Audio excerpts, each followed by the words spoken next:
Hello students, welcome back to Shikshastra. I am Leesha Thakur और आज हम कंटिन्यू करने वाले हैं हमारा जो चैप्टर है the story of village Palampur. उसमें हम पढ़ रहे थे लास्ट लेक्चर में about farming which is a very important activity in the village. And इस विलेज के एग्जाम्पल से हम पूरे कंट्री में भी पढ़ रहे हैं कि एक बहुत इंपॉर्टेंट एक्टिविटी होती है। आज हम जानने वाले हैं मेथड्स। आज हम जानने वाले हैं द मेथड्स ऑफ फार्मिंग के बारे में, किस तरीके से यहाँ पे फार्मिंग होती है देश भर में एंड स्पेशली यहाँ पे पालमपुर के अंदर कैसे होती है फार्मिंग।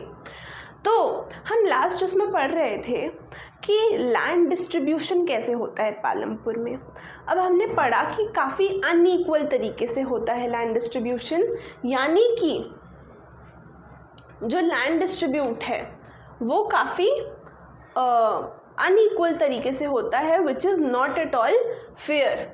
वहाँ पे बहुत सारे फार्मर्स ऐसे होते हैं जिनको लैंड ही नहीं मिलता है, दे आर लैंडलेस। बहुत सारे फार्मर्स होते हैं जो स्मॉल फार्मर्स होते हैं, उनके पास 2 हेक्टेयर से भी कम का लैंड होता है। एंड बहुत सारे फार्मर्स ऐसे होते हैं जिनके पास बहुत सारा लैंड होता है, 10 हेक्टेयर्स, बहुत बड़ा एक फील्ड होता है, एक बहुत बड़ा लैंड एरिया होता है। तो उसमें वो लोग फार्मिंग करते हैं। तो वो कैसे करते हैं, जो छोटे होते हैं वो कैसे करते हैं, एफिशिएंसी कैसे आती है फार्मिंग में, हम वो सब सीखेंगे।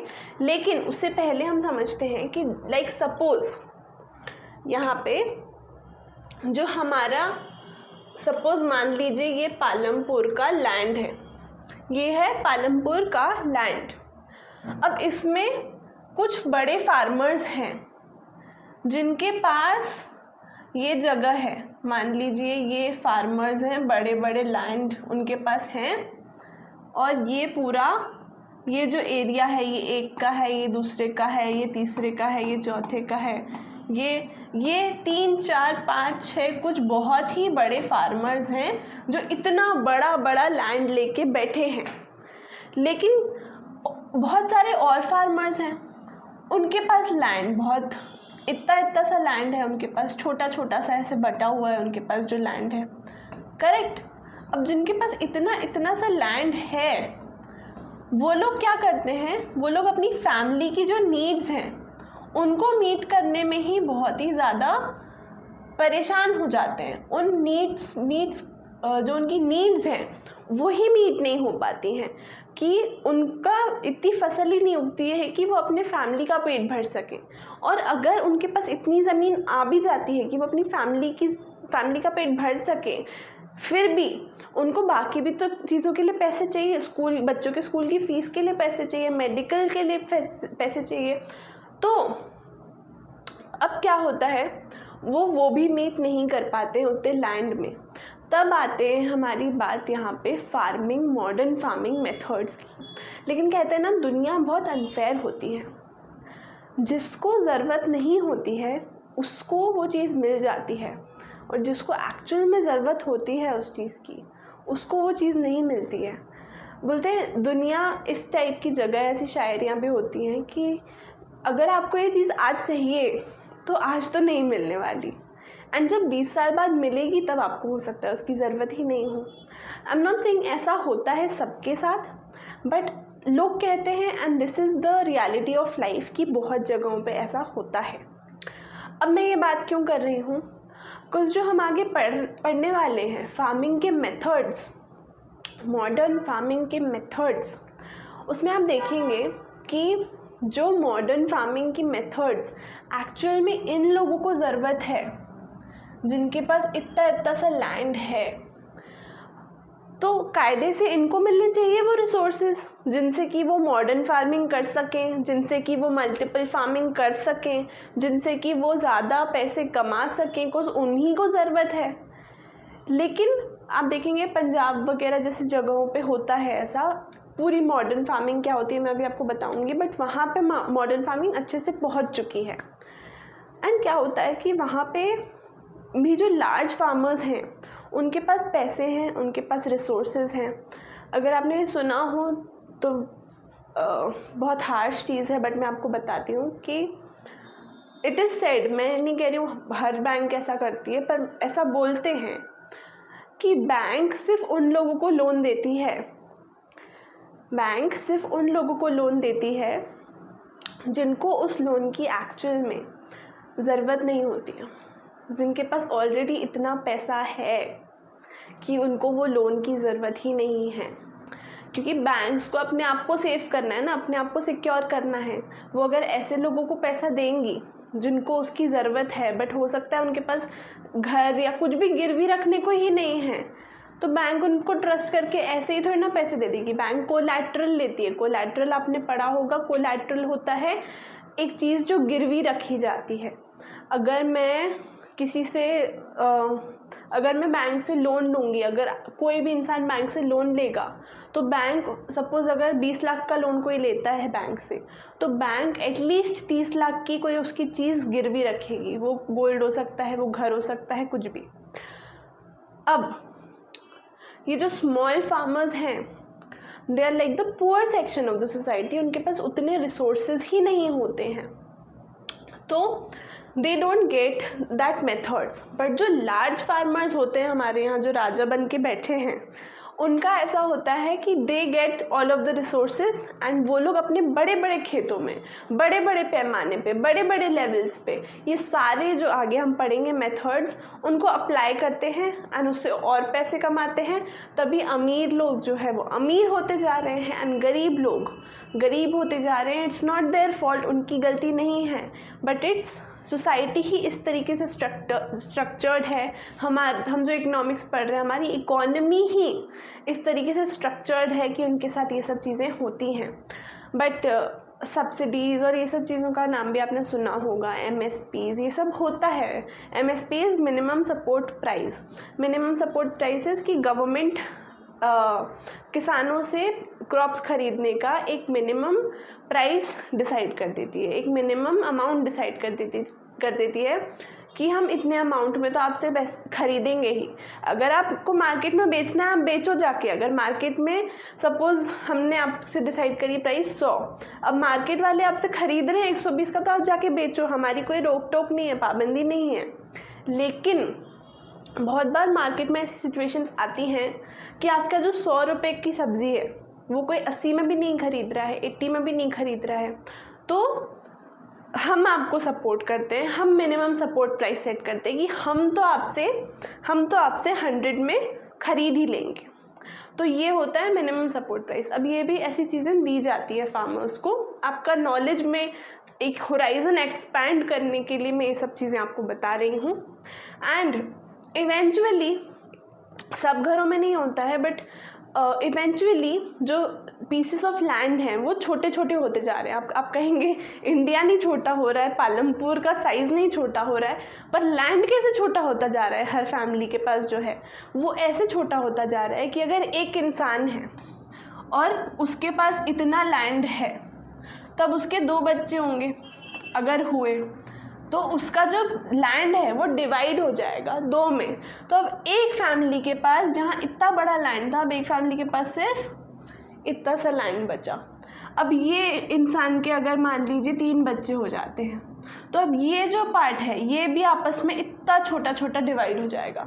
अब ऐसे कर करके एक एक फैमिली के पास कम कम भी लैंड होता जाता है, जनरेशन बाय जनरेशन।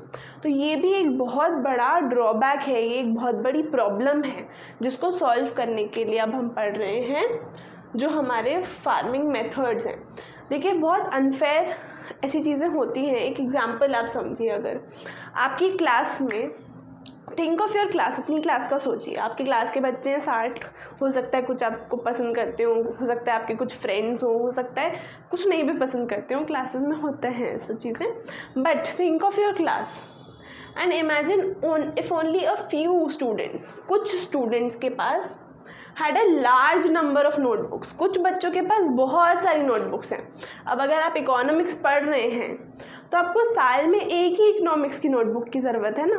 लेकिन अगर आप उन फ्यू बच्चों में हैं और आपके पास इकोनॉमिक्स की 10 नोटबुक हैं और बाकी जो 9 बच्चे हैं उनके पास एक भी नोटबुक नहीं है, तो आपका भी फ़ायदा नहीं हुआ, उनका तो नुकसान हो ही रहा है। आप 10 नोटबुक का करेंगे क्या? पढ़ना तो आपको एक नोटबुक से ना। तो इज़न्ट इट अनफेयर? अब बताइए सोच के मुझे, क्या ये अनफेयर नहीं हुआ ये चीज़? वैसे ही a large number of notebooks and others had very few. This uneven distribution is similar how land is distributed in Palampur. आपको पढ़ के लगेगा कि ये क्या है यार, ये ऐसा गलत हो रहा है, ऐसा होना नहीं चाहिए, बट आप बाहर निकलेंगे, दुनिया में देखेंगे तो आपको रियलाइज़ होगा कि ऐसा होता है। ठीक है, मैंने आपको बहुत एग्जाम्पल से बताया कि ये अनफेयर चीज़ है लेकिन ये होती है। एंड हमको क्या करना है, अच्छा ये अनफेयर चीज़ का हमने सुन तो लिया कि हाँ ठीक है होती है, हमको क्या चेंज करना है। हमको दुनिया को चेंज करने से पहले, दुनिया को चेंज करने का अगर आप ट्राई करने जाएंगे तो बहुत मुश्किल प्रोसेस है, पर मैं आपको रोकूंगी बिल्कुल नहीं, आप जा सकते हैं। लेकिन मैं आपको कहूँगी दुनिया को चेंज करने से पहले you have to change yourself. Gandhi ji ने कहा था be the change that you want to see in the world. जो चेंज आप दुनिया में देखना चाहते हैं वो सबसे पहले आप खुद के अंदर लाइए। एंड आप जब केपेबल बनेंगे, जब आप पढ़ेंगे अच्छे से, एंड जब आप खेलेंगे कूदेंगे, फिज़िकल हेल्थ का ध्यान रखेंगे, सब चीज़ आप करेंगे एंड एक अच्छे इंसान बनेंगे, देन और आप एक केपेबल इंसान बनेंगे जो पैसे कमा सकता है, जो बिजनेसेस कर सकता है, जो भी आपका इंटरेस्ट लेवल है आप उसमें कुछ भी अच्छा कर सकते हैं, then you will be a person जिसके अंदर कैपेबिलिटी होगी कि वो अपनी लाइफ बहुत अच्छी बना सके, अपने आसपास वालों की लाइफ बहुत अच्छी बना सके। एंड बिलीव में आपको देश बदलने की ज़रूरत नहीं है, अगर आपने इतना भी कर लिया तो it is a huge thing जो देश को अल्टीमेटली आगे बढ़ाएगी। ठीक है, काफ़ी थोड़ा डीप थॉट्स हो गए बट इट्स इम्पॉर्टेंट। ठीक है, अब हम आगे बढ़ते हैं। तो multiple cropping and modern farming हमारे मेथड्स होते हैं जिनसे कि हम छोटे से एरिया में ज़्यादा प्रोड्यूस कर सकें। अब हमने बात करी लैंड की, अगर इतना सा ही लैंड है, इतना सा लैंड है, मान लीजिए ये लैंड है, अब ये लैंड में कुछ प्रोडक्शन हो सकता है, मान लीजिए इस लैंड में हो सकता है प्रोडक्शन 10 क्विंटल का, 10 क्विंटल का लैंड, क्विंटल का प्रोडक्शन, क्विंटल एक यूनिट होती है हम जो प्रोडक्शन है उसको मेजर करने की। अगर मान लीजिए एक पीस ऑफ लैंड है जहाँ पे 10 क्विंटल का प्रोडक्शन हो सकता है, तो उसको हम ऐसा कैसे बनाएं कि यहाँ पे सेम लैंड में, लैंड तो बढ़ा नहीं सकते हम, लैंड तो जितनी है देश में उतनी ही है, ना कम होगी ना बढ़ेगी, पर हमको प्रोडक्शन तो बढ़ाना है क्योंकि पॉपुलेशन डे बाय डे बढ़ी जा रही है। तो हमको प्रोडक्शन बढ़ाने के लिए सीखना पड़ेगा ये जो मेथड हम सीखेंगे, multiple cropping and modern farming method. अब 10 क्विंटल को हमको करना है 20 क्विंटल, तो वो कैसे करेंगे हम इनसे सीखते हैं मेथड से। सबसे पहला है multiple cropping. Multiple cropping is a method जो फार्मर्स प्रैक्टिस करते हैं, farmers in Palampur practice multiple cropping, that is growing more than one crop at the same piece of the land during the year. अब देखिए एक crop होता है वो harvest sowing season से हार्वेस्टिंग सीज़न, मतलब जहाँ बीज डाले और जहाँ हमने फसल कट करी उसके बीच में जो टाइम फ्रेम होता है वो हो सकता है 2 महीने, हो सकते हैं 4 महीने, हो सकते हैं 6 महीने, हो सकता है 10 महीने हो। अब वो जो बोइंग सीज़न से लेके उसका हार्वेस्टिंग सीज़न का टाइम है, तो वो सपोज़ मान लीजिए 5 महीने हैं कोई एक क्रॉप का, तो क्या बाकी महीने साल भर के वो लैंड जो है वो ऐसे ही वेस्ट पड़ी रहेगी? लैंड की तो कमी है हमारे पास, तो लैंड की अगर कमी है तो हम उसको ऐसा वेस्ट तो छोड़ नहीं सकते महीने, इतने सारे महीने साल के, सिर्फ 5 महीने यूज़ करें उसको। तो इसलिए आती है इस चीज़ से निकल के मल्टीपल क्रॉपिंग। फॉर एग्ज़ाम्पल जो हमारे पास ज्वार एंड बाजरा जैसे क्रॉप्स हैं, ज्वार एंड बाजरा जैसे क्रॉप्स हैं, तो ये कब ग्रो होते हैं? During the rainy season. Rainy season में ये ग्रो कर लिए हमने, अब वो हार्वेस्ट हो गए, अब लैंड खाली पड़ी है, तो हमने क्या किया नेक्स्ट सीज़न में वीट ग्रो कर दिया। वीट ग्रो कर दिया हमने विंटर सीज़न में, फॉलोड बाय यहाँ पे हमने क्रॉप ऑफ पोटैटोज ग्रो कर दिया बिटवीन अक्टूबर एंड दिसंबर। तो ऐसे क्या हुआ, हमारा क्रॉप का पूरा एक साइकिल चलती रही जिसमें पूरा साल निकल गया एंड हमारा जो क्रॉप्स हैं, हमारा जो क्रॉप्स ग्रो होते गए और हमारी लैंड जो है वो बिल्कुल भी आइडियल नहीं रही। यहाँ पे आइडियल मतलब वे खाली बैठी नहीं रही, हमारी लैंड पूरे टाइम काम कर रही थी, हमको क्रॉप्स ग्रो करके दे रही थी। अब हम जो पालमपुर का एग्जाम्पल पढ़ रहे हैं, Palampur is a mid level गाँव, मतलब ना ज़्यादा बहुत ज़्यादा टेक्नोलॉजी वाला बहुत ही हाईफाई गांव है, बहुत बड़ा गांव है, ना ही बहुत ही छोटा गांव है जहाँ बिजली भी नहीं पहुँची है, जहाँ पे ट्यूबवेल्स भी नहीं हैं। तो ऐसा गांव है जो मिड लेवल पे डेवलप्ड है, तभी यहाँ के जो लोग हैं वो यहाँ पे मल्टीपल क्रॉपिंग कर पा रहे हैं, क्योंकि मल्टीपल क्रॉपिंग करने के लिए बहुत इम्पॉर्टेंट फैक्टर होता है यहाँ पे इरिगेशन। इरिगेशन मतलब खेतों में पानी डालना। अब अगर कोई गांव ऐसा है जहाँ पे टेक्नोलॉजी इतनी नहीं है, इरिगेशन फैसिलिटीज़ इतनी नहीं है कि हम यहाँ पे सारे के सारे जो ज्वार बाजरा ये सब जो हैं क्रॉप्स, इनको तो ग्रो कर लेंगे, चलिए रेनी सीजन में बारिश हो गई, भगवान जी बरसाते हैं तो पानी मिल गया, क्रॉप्स को इरिगेशन हो गया, ख़त्म। लेकिन बाकी क्रॉप्स के लिए विंटर सीजन में जो क्रॉप्स ग्रो कर रहे हैं, यहाँ पे अक्टूबर से दिसंबर के बीच में जो क्रॉप्स ग्रो कर रहे हैं, उनको भी तो पानी की ज़रूरत है। तो उनके लिए पानी कहाँ से आएगा? इरिगेशन सिस्टम से आएगा, ट्यूबवेल से आएगा। तो ये सब चीज़ें हमको लगाने के लिए यहाँ पे उतना इंफ्रास्ट्रक्चर चाहिए जो कि पालमपुर में है, तभी यहाँ पे मल्टीपल क्रॉपिंग हो पा रही है। अब हम मॉडर्न फार्मिंग पढ़ेंगे नेक्स्ट वीडियो में। आई होप कि आपको मल्टीपल क्रॉपिंग समझ में आ गई हो, आपको समझ में आ गई हो इनइक्वालिटी, एंड आपको समझ में आ गया हो कि ये जो हम पढ़ रहे हैं मेथड्स, ये रियलिटी में रियल लाइफ में कितने इम्पॉर्टेंट हैं पढ़ना समझना, हमारे जो खेतों के लिए, हमारे फार्मर्स के लिए, पालमपुर के लिए कितना इम्पॉर्टेंट है।